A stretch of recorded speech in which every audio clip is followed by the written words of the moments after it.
பிஸ்மில்லாஹிர் ரஹ்மானிர் ரஹீம். நேற்றைய பாடத்தில் காலை முதல் மாலை வரை நடக்கக்கூடிய விஷயங்களை போட்டிருந்தாங்க.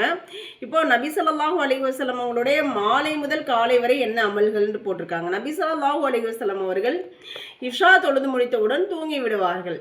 தூங்க ஆரம்பிக்கும் முன் குர்ஆனின் ஏதாவது சூறாக்களை அவசியம் ஓதிக்கொள்வார்கள். இன்னும் இந்த துஆவையும் ஓதிக்கொள்வார்கள்.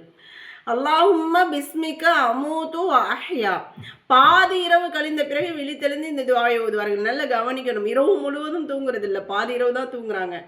தூங்கி எழுந்த பிறகு அல்ஹம்துலில்லாஹி அல்லதி அஹ்யானா பஅதமா அமாதனா வ இலைஹின் நுஷூர்.